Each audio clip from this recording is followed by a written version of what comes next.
ஒரு ரைட் தெம்பும் திராணியும் உங்களுக்கு இருந்தால் தெம்பும் ஒரு திராணியும் தொகுதியில நிற்க இருந்தா சொல்லுங்கள். பெரம்பூரை பெரம்பூரை விட்டு விட்டுட்டு விட்டு இங்க திருச்சி கிழக்குல திருச்சி என்னோட கிழக்குல மோத சொல்லுங்கள். என்னோட மோதி பாருங்க அப்படின்னு நான் மாண்புமிகு சொன்னா தமிழ்நாடு முதலமைச்சர் அவர்களுக்கு பார்த்துட்டு இருக்கேன். நீங்க மட்டும் இல்ல, இரண்டாவது பேசிட்டு இருக்க முறையாக எனக்கே திருச்சி சிரிப்பு வந்து. கிழக்கு இந்த டைலாக் சட்டமன்ற நான் சொல்லல, தொகுதியில ஆல்ரெடி ஒருத்தர் சொல்லி என்னை செம ஃபேமஸா வேட்பாளராக இருக்கிறாரு. அறிமுகப்படுத்தியதற்கு அவர் தான் நான் இவரு.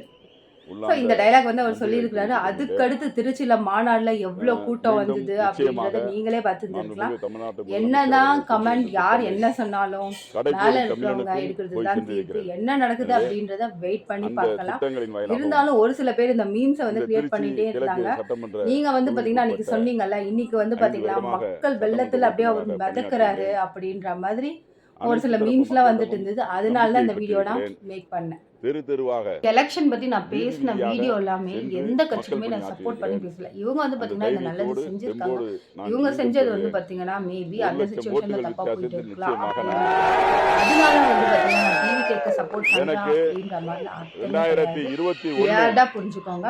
எப்பயுமே சட்டமன்ற சொல்ற மாதிரி தேர்தலில் தான். இதெல்லாம் உங்ககிட்ட என்னை சொல்லாம வேற யார்ட்டங்க சொல்ல போறேன்.